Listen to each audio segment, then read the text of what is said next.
Welcome to Mastering the Art of Real Estate. I'm your host, Debbie DiMaggio, and we are here today with my very good friend, Elizabeth Andrew. Let's bring her in. Hi, sweetie. How are you?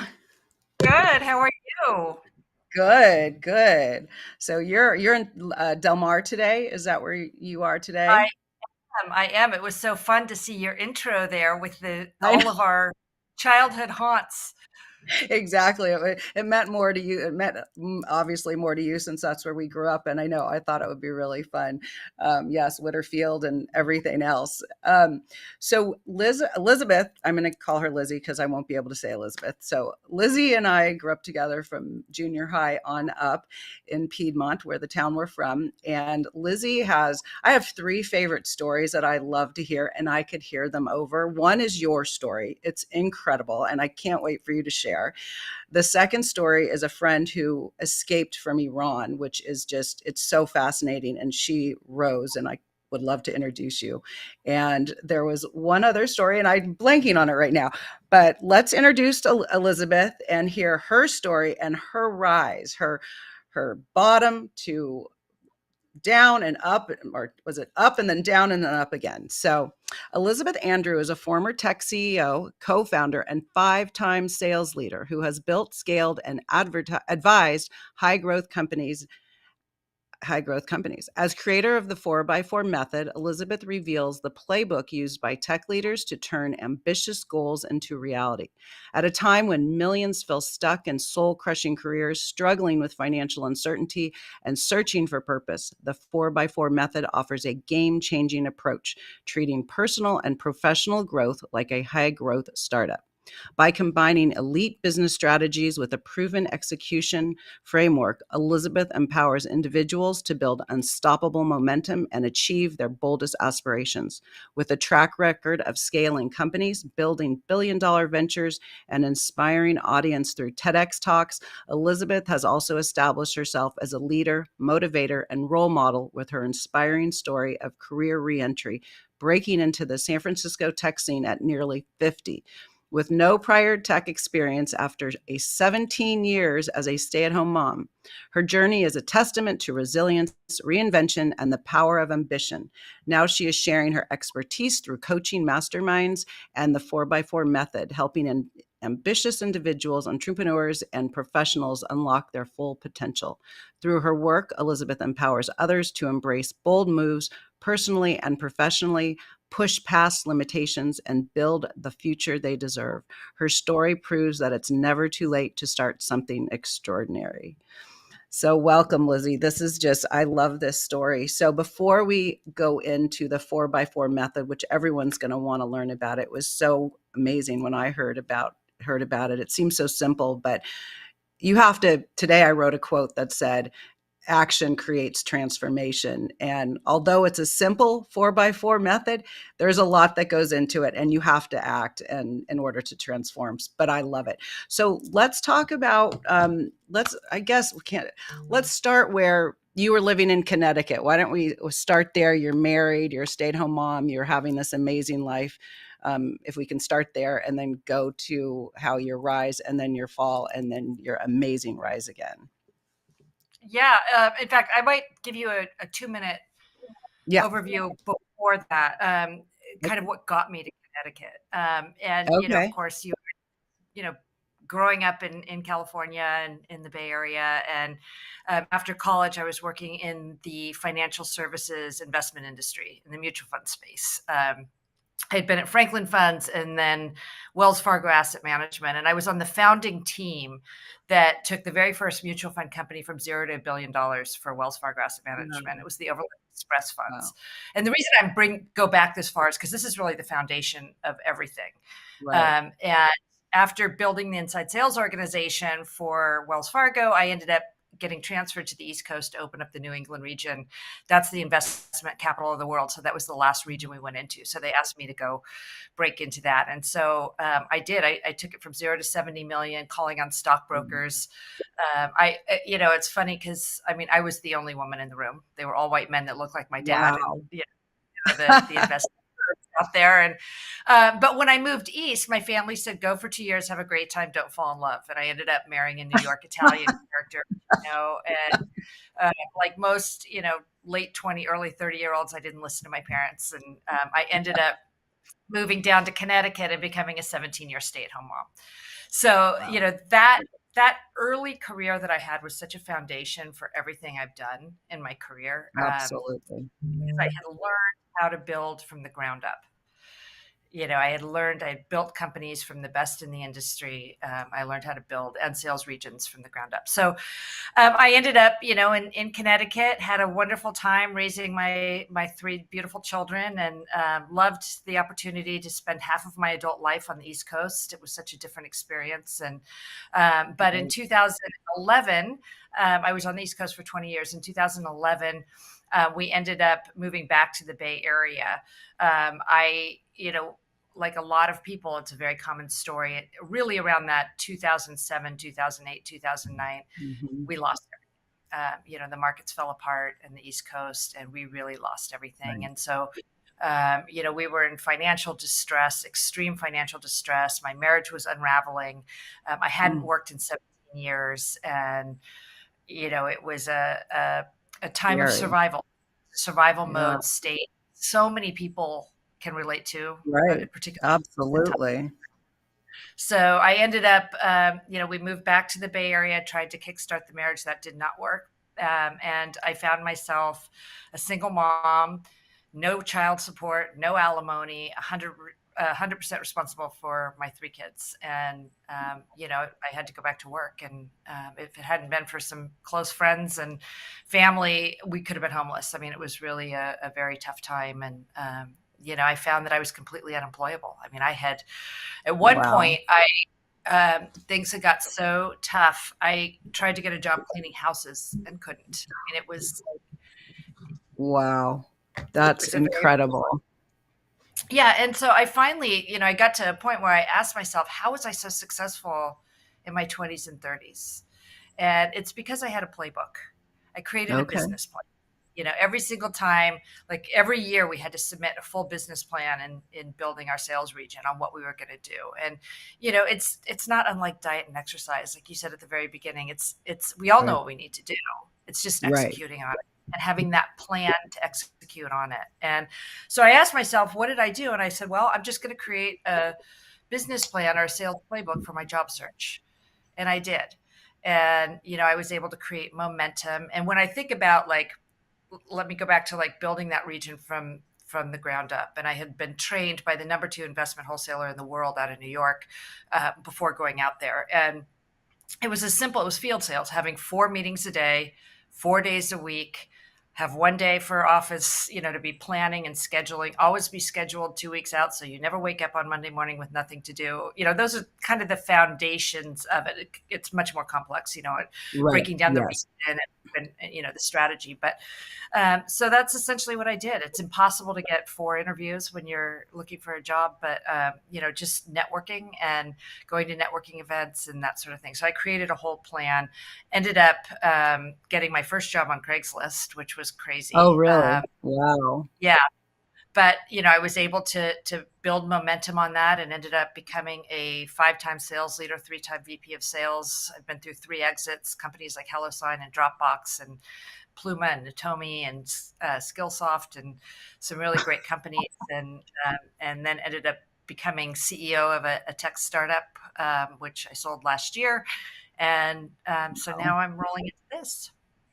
Oh my God. All right. Well, we'll go into that, but let's step back. When you were so you obviously you were very successful in your early years, which laid the foundation, which is yes, super important. It's not like you went from I mean, you had a long break, but you had the skill set. You were, it wasn't that you had just been a stay-at-home mom. So hugely impactful. When you were starting to look on Craigslist, share with us because I know people who are starting at the point where you were.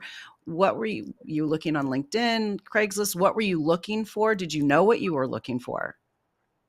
Well, Craigslist was my first job back in corporate. I did have I did some consulting gigs, and you kind of do what you can. I mean, I did some temp work, and it's Um, that job that I found on Craigslist was at Putnam Investments, working for their West Region Director of Sales, and it got me back into the city. It was 20 hours a Okay. week. I was helping, sales enablement for their sales organization, which I knew. So it was an easy, excuse me, easy transition back into the city. And I did that for about a year, and that's when I felt like there's just no fun to be had in financial services, and so much Mm. was going on in San Francisco at the time, and so much energy. And as long as I'm reinventing myself, I'd have to sit for licenses again, and Oh, all the big jobs are on the East Coast, and I didn't want to go back there. And as long as I'm reinventing myself, why not try tech? And so I did. And I laugh, Debbie, like I went from being the only woman in the room in the investment industry to the oldest person in the room in tech. Um, yeah, Francisco, but you have a lot of firsts. And yeah, so tell us about that. So from Putnam, what was your next, how did you get into tech? You decided you didn't want to do financial, so how did you get into the tech world? And did you know that's what you wanted to do? well, no, I mean, no. I mean, for a long time it was survival mode, right? Like Mhm.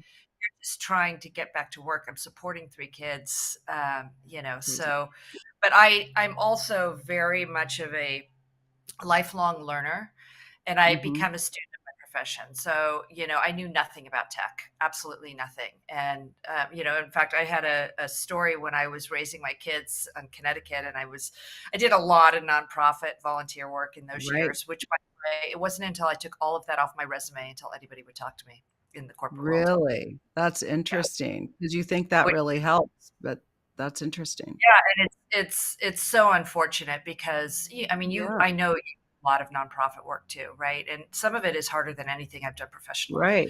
Right. Huge event planning, and raised $1 million from an auction for a school, and all Crazy. types of things, but that was not valued. Certainly not in the 2010s. It wasn't valued, and Mhm. I think we are getting to a better place in the world where having a gap on your resume is a little bit more acceptable than it Okay. was then.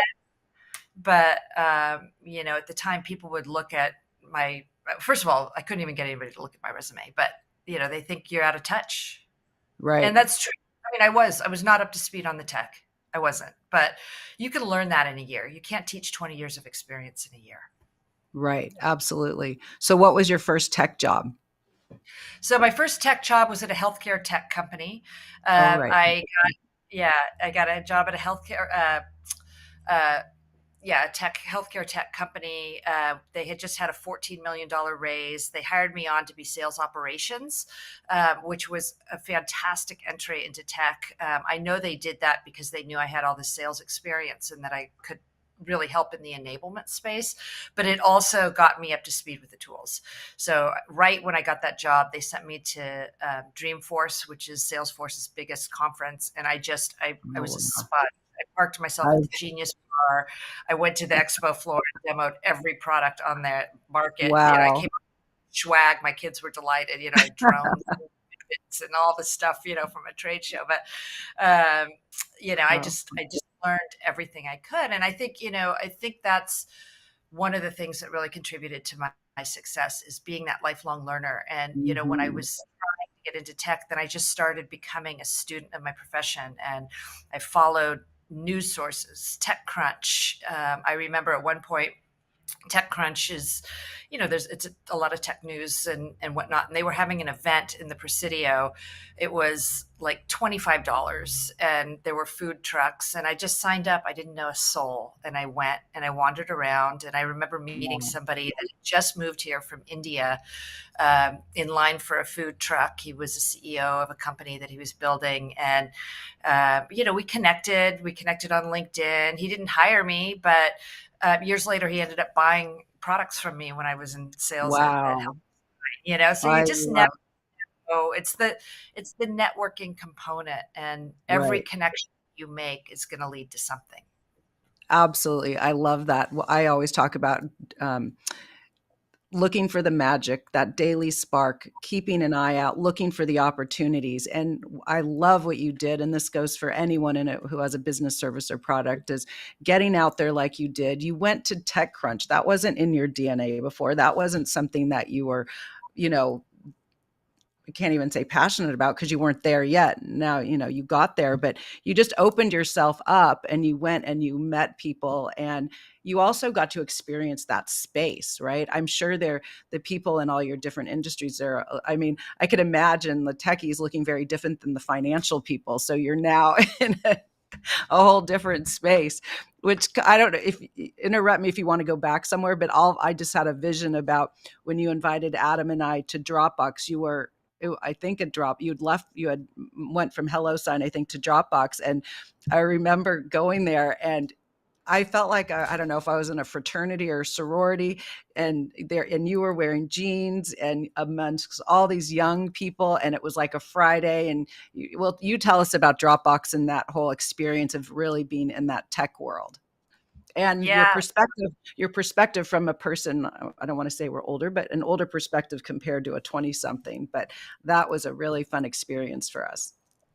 Yeah, I mean, I loved it, and I remember. So at HelloSign, which is an e-signature company, and I should tell you the story about getting the job there, but I'll answer your question. Like, I remember I was employee number 43. It was very much of a tech startup. We were in this like brick building in the Tenderloin, and I remember one day I'm in my jeans and a hoodie, and I'm talking to the CEO, and he says, "Have you always worn that?" I used to wear navy blue suits and pantyhose and high heels. It's got to be a comedian in sales. But we were selling to engineers and developers, and we were selling APIs to engineers. I didn't even know what an API was at the time, and we don't have to. It was just a very technical product. But yes, so I was at HelloSign about 4.5 years, and we were acquired by Dropbox a couple of years later. When we were a bigger company, we were acquired by Dropbox. And so to your point, we had been a very cool startup where we'd have lunch on Fridays, but it was frugal. And we get acquired by Dropbox, which is a big public company, and was unbelievable. I mean, they have a Michelin star chef. It was called, the Tuck Shop was their restaurant. They had, unlimited bar all the time, tech toys. I mean, and I was leading the sales organization at that point, and it was really hard to keep people in their seat because, they wanted to go run around and go to the gym. There were Peloton bikes, and there was a room for gaming if you wanted to game, and a room where you could play music if you played the guitar, like a music studio. I mean, it was just it was everything you hear about that time of like Google and Dropbox and all of the tech toys, and it was a lot of fun. And how are they getting their work done if they're doing, you just named all these fun things for people to do. When do they find time for work and all this? Are they disciplined? Are you on them as their mother? How do they get the work done with all of those distractions? But it actually, I mean, it was designed, right? It was designed by these tech companies, right? Because so many people, and I love, I think you and I are similar in the sense that, I love surrounding myself with younger people. I've been shoulder to shoulder with colleagues who are my kids' age, and Right. I Yeah. learn from them, and I hope I can teach them some things. And, there's a lot of energy. And this is the first time in the history of the world that we are working with 5 generations side by side, which is a Wow. really interesting time, and that's a big thing for a lot of people. Like, Wow. how many times have we heard people say, oh, Gen Z, or, like, we can learn from them, and, Yeah. they can learn for us, and we got to change that mentality so we can all work together. But, Right. uh, yeah, I mean, it was designed by those big publicly traded companies in tech. San Francisco was so expensive before the pandemic, and so one, it could bring really good talent to these companies, right? Hmm. Because they'd have to pay rent in San Francisco, but they could offset that by having their meals paid for and not having to have a gym membership. And it also kept people there in the office longer, right? Because then at the Right. end of the day, they might go work out and then go to dinner, which started, I can't remember, at 6 or 7. And, so it kept people in the office more. So it was enabled, having all of those distractions enabled the companies to draw better talent and, keep people in the office more. So, Wow. technically they did more work. Right, exactly. That's incredible. So we're going to go to commercial break. We'll be right back. And then you're going to tell us a story about Hello Sign. And then after that, we will talk about the 4x4 method. I'm so excited. Thank you, Lizzie. We'll be right back.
Welcome back to Mastering the Art of Real Estate. We are here with Elizabeth Andrew. She's coming to us from Del Mar, although she is national at this point, going around doing TED Talks and speaking, and she'll be on a TV show she'll tell us later about. We are going to talk about Hello Sign and how you got your job in Hello Sign, and then your journey to a 5-time building your startups. And Yeah. Yeah. So I had that job at the healthcare tech startup, and I learned a ton there. After a year, they had raised $14 million and they burned through it. It was pre-revenue and went wow. bankrupt. So I found myself back in a job search, and at this point, at least I had a little bit of tech on my background and my experience, and so it was a little bit easier. Still challenging. I found a job through another platform, and I got a job interview at HelloSign, and it was going to be a sales role. I hadn't been in sales for 20 years. I had never sold software. I was hired onto a team of stereotypical SaaS sales dudes, and Dudes. the final interview, you have to go in these days, and you'd have to do a presentation to their team, and it was on their product, which was APIs. And again, I didn't know what an API was. Will you tell And us at what the an time, API is and SAS? I learned those from you, but could you tell us what API and SAS is? yeah, API is an application. It's essentially what connects your apps to the different companies. It's like a Okay. connection. Okay. Um, yeah, an application platform interface. Okay. The so I and SaaS, software as a service. So the software companies are SaaS companies. Anytime it's software for a service. So Okay. um, yeah, so I had to go in and give a presentation, and at the time, we had come out of struggle. I mean, we were really struggling. Our family had one huge Lenovo laptop that was at least 10 years old that my kids Oh played my games on. And I'm like, how am I going to go in and present. They'll never get the job if I go in with this laptop and present to this team my presentation. And so I had to go down to Best Buy and buy an Apple laptop and go in and deliver this presentation. I walked out of there saying I'm never getting Wow. that job, and I ended up getting it. And so that was a Oh, really big breakthrough. And wow. so That's incredible. That is incredible. I remember when you were doing that presentation and I was wondering, how are you going to do this? You've been out so long and you're going to have, and you had to get in front of all these people and give that presentation on something you said you knew nothing about. And I remember that story well and was so happy for you at the time. So now tell us about how you have built all these startups. I mean, it was just every time I called you, you were on doing a new business and a new startup, and then you became CEO of one of them, and it seemed to just fly by. Maybe not as fast as it seemed like in my eyes because you were deep in it, but share how you built those startups. yeah, I mean, so after the acquisition at Dropbox, I spent a year leading the HelloSign sales team there. And ultimately, as fun as it was, I love startups. I'm a mom. I like wearing a lot of hats, right? And when you get into a big publicly traded company, you've got all the hierarchies, and it's just Mm.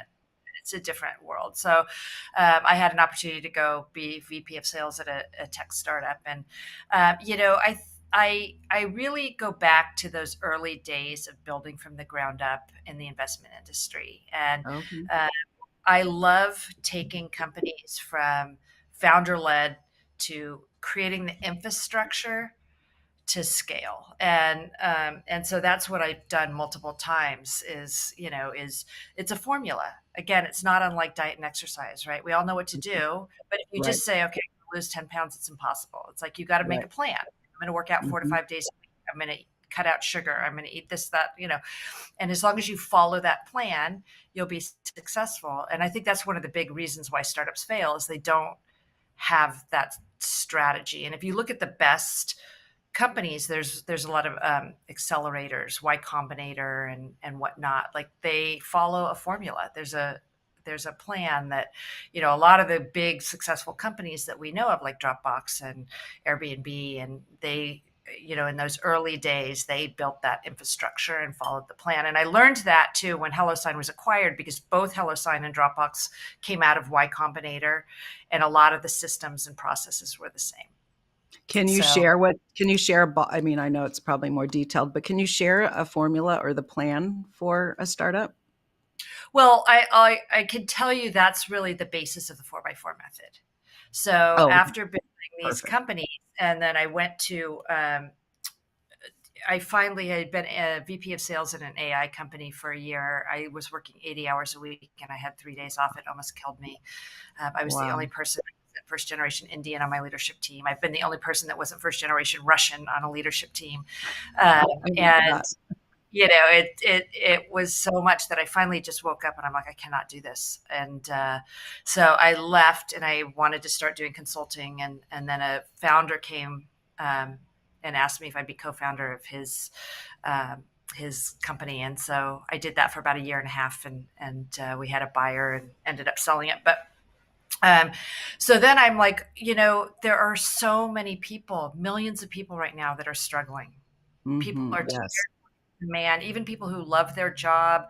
It's such a different time than it was in the 2010s. I remember like women in leadership and following people like Sheryl Sandberg and things like that, right? That everybody was trying to Right. advance their career. I just feel like we're in a different place. People are more concerned about themselves. They're realizing that, like, companies don't necessarily care about you, in the same way that we want to. So even people who are really in great leadership roles, they want multiple sources of income. They're really concerned about doing more purposeful and meaningful work. And so I've created Absolutely. these programs with basically the similar playbooks to treat your own life, your own personal and professional development like a high growth startup. And that's how the 4x4 method came about. All right, let's launch into it. This is the best part. This is great. And tell us before you get started, and we'll remind them after. But if someone wants to sign up for your webinar or coach with you on the 4x4 method, how do they do? What's the easiest way for them to do that? And then we'll dive into it. Yeah, well, you could go. My website's being revamped right now, Okay. so it's a little bit unclear when you go to my website. But at elizabethandrew.com, and just sign up for the emailing list, and or reach out to me at elizabethandrew.com, and I'll send you all of the information on the program. It's probably best to follow me on LinkedIn at Elizabeth Andrew, or my professional Instagram is the Elizabeth Andrew, so you can reach out to me on any of those, and I can send you information too. But the 4x4 method is Yes. simply doing a. I'm building a number of different programs. I'm doing a lot of public speaking and trying to work with some corporations on workshops to help their employees, because we're living in a world right now. And I did a presentation for Revenue Magazine last month, and 91% of people are not feeling engaged at work right now. That's we are just I think a lot of this is the post-pandemic world we live in, Mhm. and people working remote, right? But people are looking Right. for meaningful work and all those things. Um, so I am helping companies support their employees through these programs, but I'm also doing programs for individuals. And right now I'm in the middle of a 4-week workshop. I've got a lot of people from all different types of backgrounds that I'm working with. And the framework is really based on 4 simple areas. One is goal setting realistic and attainable goals. And that's a challenge. If I were to say, I want to raise 20 million in the next month, it's not going to happen, right? So you've got to make sure that you're setting realistic and attainable goals. Another component of it is productivity. And that's a really big challenge, even for people who've built companies, or people that are, individuals that are high achievers, athletes. People are really struggling with the productivity piece right now. So that's a big component of it. The third component is the strategic plan. So creating the actual playbook for your goal. What is that going to look like? And then the last piece is the execution and Mhm. strategies to make sure that you're sticking to the plan. Exactly. And so tell us, when I took your first webinar, and you were running through how to do it, um, and making calls. I think that was when we were talking about how you set up your four, you said 4 4 and 4, and you told us how to do it. Share that. Yeah. So, again, that was just a 1 hour webinar.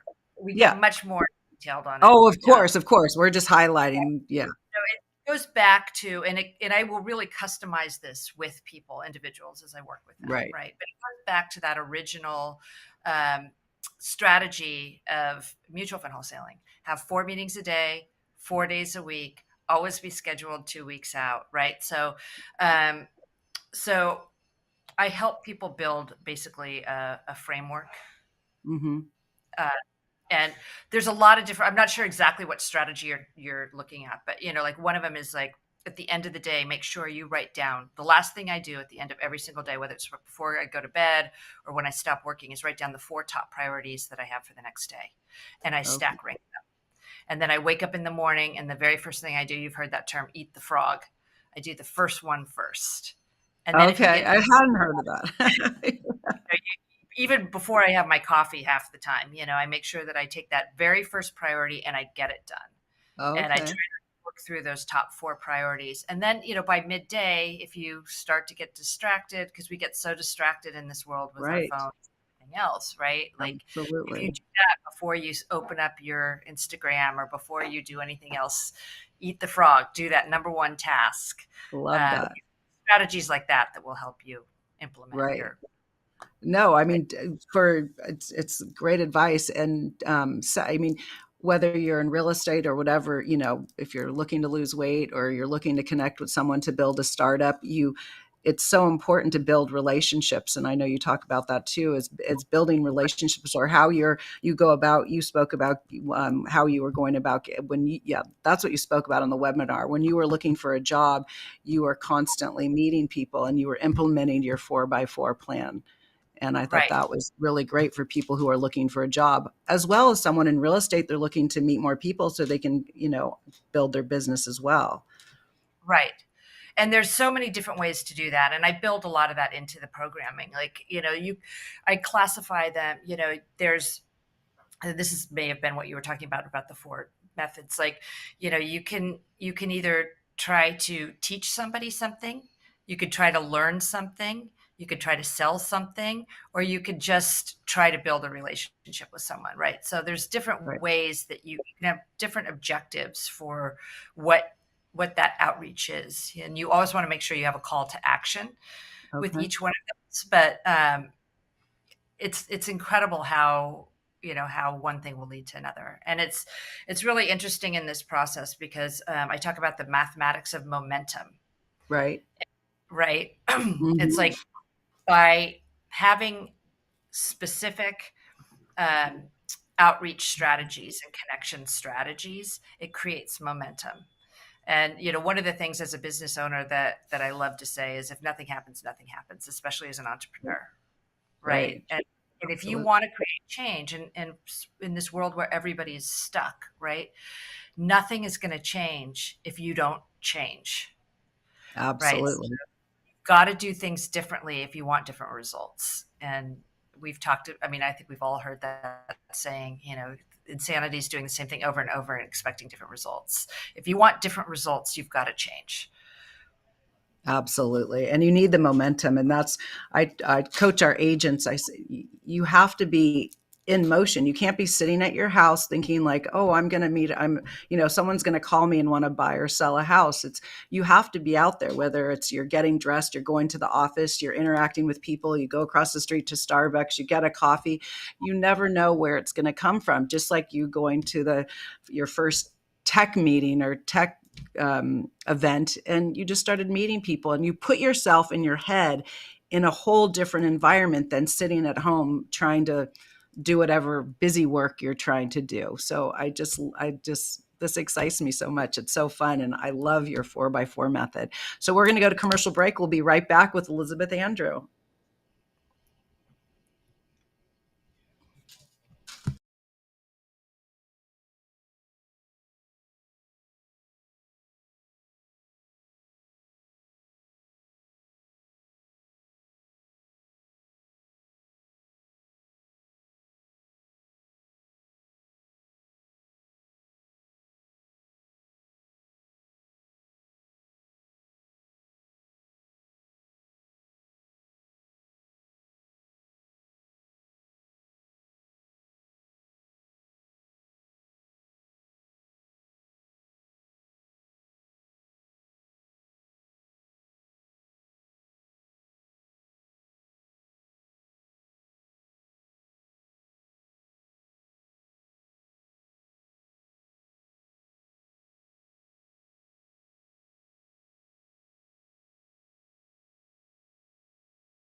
Welcome back to Mastering the Art of Real Estate. I'm your host, Debbi DiMaggio, and we are here with my good childhood friend, Elizabeth Andrew. Welcome back. All right, Lizzie, let's talk about key qualities or skills that you believe are essential in today's competitive market. And it could be you work with a lot of people in a lot of different businesses and a lot of different places in their life. It's not just tech. So what are some key qualities that people should have or work on? What skills should they work on? Should they take classes? Should they coach with you? How does someone develop to follow in your footsteps? Yeah. The number one thing, and I know you buy into this, is mindset. Yes. Mindset is everything. And I love my daughter, when she was at Piedmont, was a swimmer. and she had a coach, and we had the benefit of being near Cal Berkeley. So it was somebody who was in the Olympic trials. And I remember her talking to these young girls and saying, your body believes everything you tell it. Right. And I So true. just, mindset is such an important factor in everything you do. And when I was in the really worst place and I had my 3 kids at home, and I would get up Right. at 4:30 in the morning, and I'd go work out from 5 to 6, and I'd come home and get my kids up, and I'd have one of my kids drive me to Bart, and I'd be saying on the way there, today's the first day of the rest of your life. And he'd roll his eyes at me like, I oh, love it. you know, like, and I didn't believe it for a long time, but I would say it and say, we're going to Right. make it happen. Let's go do this, Oh, and I it's like, love it. it gets it to this cellular level and you start to believe it. So, Oh, mindset is such a critical piece of that. And there's so many statistics. I do coach people. And I am coaching people through group coaching in these programs and individual coaching. And I'm, really trying to inspire people. But I've also invested a lot in coaching for myself. I've worked with some mhm. really incredible people. And, um, I think investing in yourself is really a key thing. I was in this group during the pandemic. It was essentially your personal board of directors. It was a cohort of 7 people. There were 4 men, no, 3 men, 4 women. We'd meet once a month. It was a curriculum, and they were all CEOs of great companies and incredible people. And we it was an investment to be a part of this, and it really became my personal board of directors. And one of them, they're also very dear friends of mine now, but one of the men, he would say all the time how many coaches he has. He's like, I have a personal trainer and a nutrition coach, I have a leadership coach, an executive coach, and he's a CEO, right? But it's like Wow. set coach, and he has coaches for meditation and everything, right? And so Wow. I've really embraced that, and I do have a lot of coaches. Some are friends that I just work with or talk to, and some I have hired. And there are so many strategies that could go into mindset and developing that mindset. That Absolutely. yeah, that'll help you. And that saying always comes back to me. You are the sum of the 5 people you hang around with. And right. And you were in that. I remember during the pandemic when you told me you were in that group, and you were immersing yourself and being around people who were high achievers and were personally really wanted to find their best and find their purpose, because I don't think you can do your best without being purposeful. Do you have anything to say about purpose? I think we align in that fact about finding purpose and meaning in what we do. Well, it's interesting that you mentioned that because, yes, that is true. And I've been very fortunate to surround myself by some incredible people. But I also had that opportunity as a stay at home mom. Right. I raised my kids in Connecticut, in Greenwich, Connecticut. And I was telling a friend of mine, the average age of a first time mom there was 36, because most of the women came out of big careers in New York. And, the people that I was volunteering with, and in the PTA, but also Right. nonprofits like Crisis and things like that, I used to joke they could plan the Battle of Normandy. I was like, really extraordinary people. I mean, I learned a lot, even though I had led teams in my early careers. I learned a lot in those years of, Yeah. being a mom and a PT, class mom, and bake sale mom and all that stuff, planning the spring fair, and with people that Negotiating lower costs, right? Negotiating a lower cost for the the dinner, the room or the hotel, or right. You're negotiating, you're selling, you're trying to sell tickets to your event. You do everything in the charity right. work that we do. We do everything that someone would do to get paid, a paid job. Right, right. And a lot of these people came out of really big careers, or some were still in their careers, and high achieving people. And you're right. You're dealing with volunteers. You can't fire them if they don't do their job. So it's like, Some uh, people work harder than others. yeah. In fact, I remember when I was moving back to the Bay Area, just that feeling of I'm going to be so sad not to be in the middle of everything that's happening in the world. Right. There was so Right. much, like, I look around my kids' classroom. It's like that one's parents are on, the the cover of the journal and, Right. on the news, all these things. And then, of course, the Bay Area became such a hub after, it sort of became the center of the world with Ex- everything happening in tech too. Exactly, exactly. Well, just repeating mindset, super important skill to have and to learn and to embrace. And I love that you were repeating every day. This is the first day of the rest of my life. And you kept repeating it. And we do teach our children, right? We repeat to them. We hope that they suck in what we're trying to teach them because we want them to have a great life too. And I've heard this a number of times with successful people like yourself, hiring coaches, having different coaches.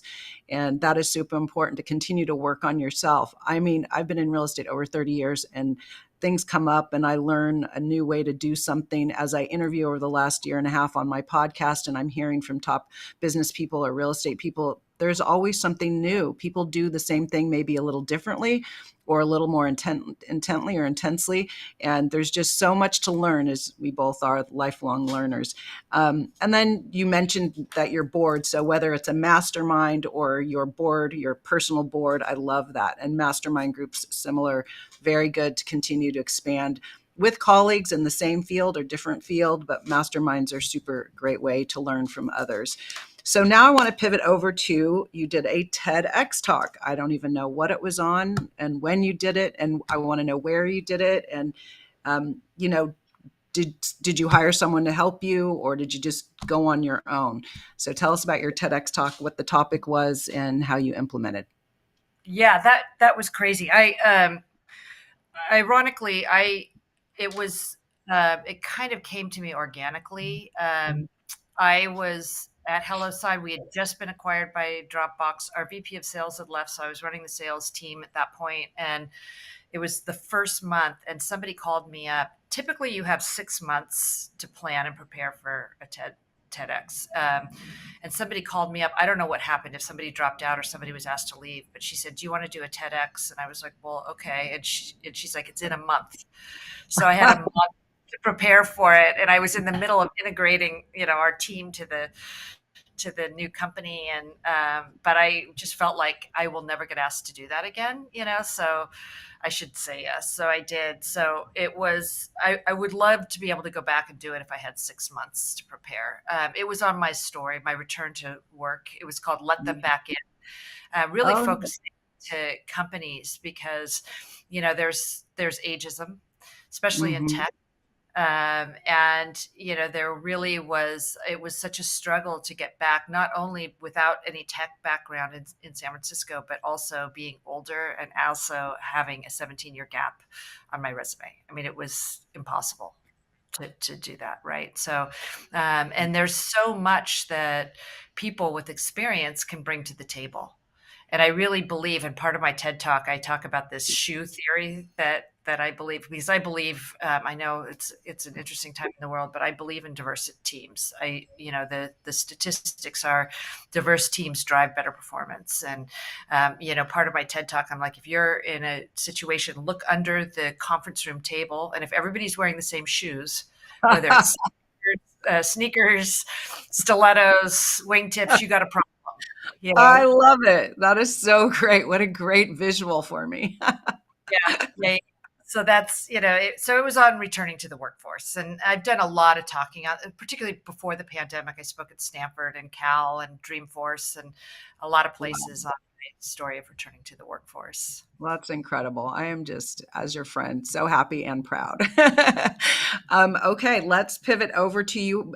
You have a TV show that you're going to be on soon, I believe. Tell us about that and how that came about. Yeah, that actually, it's called Legacy Makers. It's funny, Debbie, because I have never wanted to be on TV. I've never aspired. Like I was in the investment industry and then tech sales. I was never theatrical growing up. I'm not a limelight person necessarily, and uh, these opportunities keep coming up. But I got uh, invited to have an episode on my story on Legacy Makers. It's a new television program. They're nominated for 17 awards. It's Wow. a documentary meets mastermind for entrepreneurs. Oh, very cool. The producer, Rudy Bauer, who He's based out of Miami. Is somebody who's worked with Shark Tank people, and he's just a powerhouse. And so I'm Wow. flying in April to film this in Miami. So it should be a fun experience. Be very fun. Information. There are trailers and things out, but it's really coming out in the summer. This Oh, series. great. So So it's new. It's a new launch. it is. It is. Yeah. Oh, So that's exciting. Well, I can't wait. You're going to be amazing. So now let's take the rest of the time we have together. We could talk forever. Let's talk about how you got to meet Richard Branson and got to Necker Island and a few of your highlight stories from Necker Island in that experience. yeah, that was extraordinary too. It was actually a VC that I know reached out to me, and it was probably about a year and a half ago, reached out to me and said there's a program where 30 entrepreneurs go to Richard Branson's island, his private island, which is Necker Island in the British Virgin Islands, and for a week. And I think you should go to this. And I said yes, and so I did. It's actually, I wanted to go back this year so badly, but I hope to go back there again at some point. But yeah, it was, I didn't know a single person that was going. It was a kind of a mastermind program with entrepreneurs, and ended up going. And what an experience. I mean, I really met, it was not only having the opportunity to spend a lot of time with Richard and in his natural habitat, so to speak. And, That's a good way to describe, yeah. but also, being around 30 other extraordinary people from all over the world. And it was incredible. It really was incredible. And I had a lot What of was it? opportunity. Yeah, what was a day? Walk us through one of your favorite days, and what was it like? Did you have to get up at a certain time? Were you eating breakfast, lunch, and dinner together? Did you have meetings? Like, what was a day like there in this Yeah, during this? this, Richard has some rules. One is What are nobody those works rules? this afternoon. So What did you you can say? I only, missed that. nobody works after noon, after Oh, okay, lunch. okay. So we did have morning programming, and that was structured. And Richard came to some of them. He wasn't involved in all of them. I think there are other programs that do go to Necker Island, but one of the things that was really exceptional about this is that he was very involved. He pretty much spent the whole week with us, and I don't think that usually happens when people go. And so, we just had a lot of one-on-one time. I think really what was extraordinary was just being there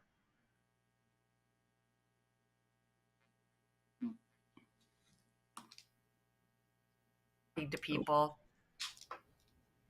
Did we lock up there for a minute? Yeah. So you were uh, saying what you got to be with him one on one, or he was involved the whole time you were there? yeah, I mean, just having an opportunity. I remember talking to him. At one point I was talking to him and I said, Richard, I've been here for 4 days with you, and you have, I don't know what, 30 global companies. I've never seen you on your phone. Wow. Like, you're never on your phone. And, just little things like that is fascinating. And he'd say, yeah, I get up in the morning. He said, I don't take any inbound email at all. I get up in the morning, I go for a bike ride, then I put my headset on and I walk around the island, and my, assistant will give me my messages. And, he just doesn't, he's not tied to the phone. He's living his life. So what happens if so he's getting messages, does he talk to his secretary to or his assistant to reply, or Yeah. I mean, I'm sure then he goes on with his day and does some work in the morning for sure. But,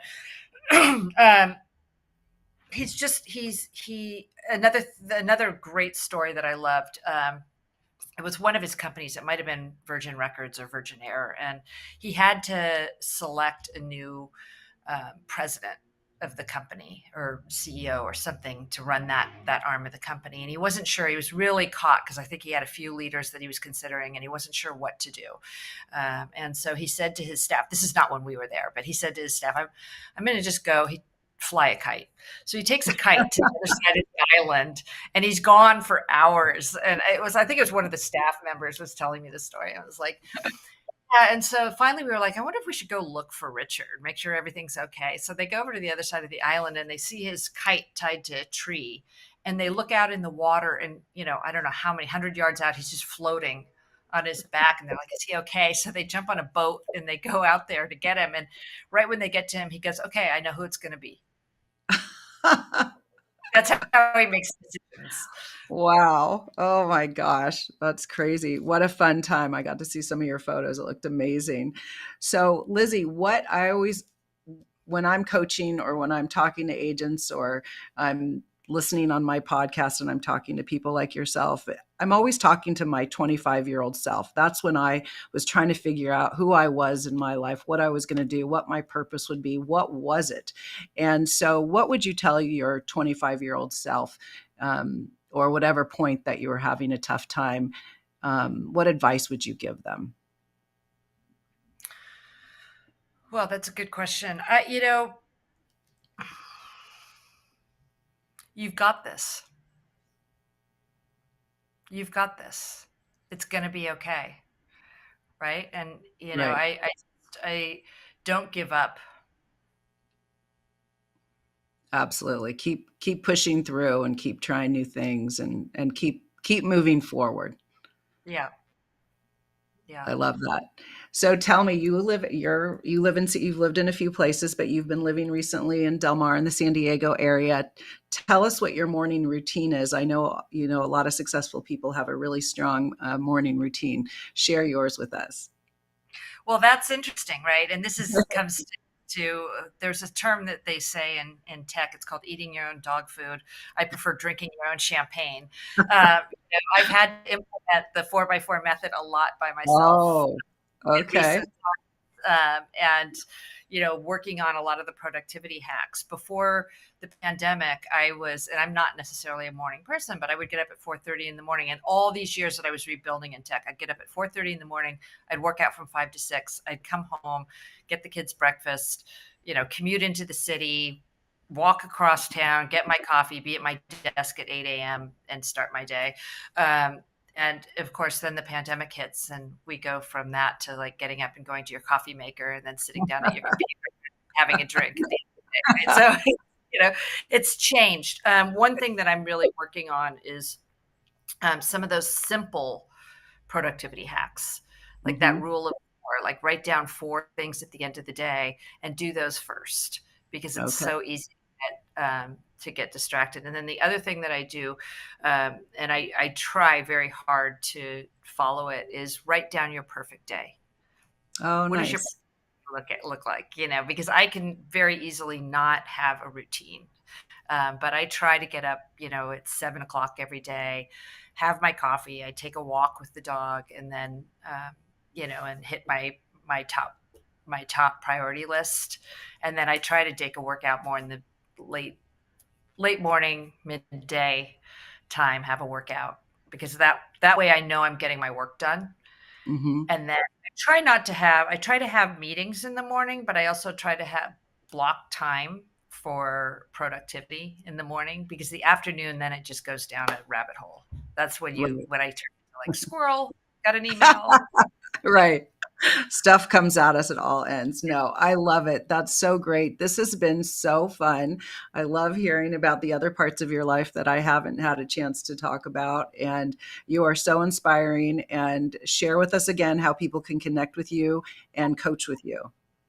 Yeah, absolutely. You can send me an email at elizabeth@elizabethandrew.com or go to elizabethandrew.com and put in your email address to get on my mailing list for programming. Also connect with me on LinkedIn. It's Elizabeth A. Andrew is my handle, but it's Elizabeth Andrew on LinkedIn. Instagram is the Elizabeth Andrew. Facebook, I have the Elizabeth Andrew. And DM Awesome. me. All Yeah. right. Well, we will have you up on YouTube before we know it, and you'll be streaming across all streaming apps. And this was so insightful. And thank you so much, Elizabeth, for joining us today. It's been a pleasure. Thank you so much. And it's so weird for you to call me Elizabeth. I know it seems so weird, but I want people to know how to get in touch with you, because if they start Googling Lizzie Andrew, they might not find you. So Elizabeth Andrew. Yes. Thank you so much. So good to be Thank here. you, sweetie. Thank you. Tune in each week for another episode of Mastering the Art of Real Estate with host Debbi DiMaggio. Here Fridays, noon Eastern on the Bold Brave TV network. Tune in to where real estate matters matter.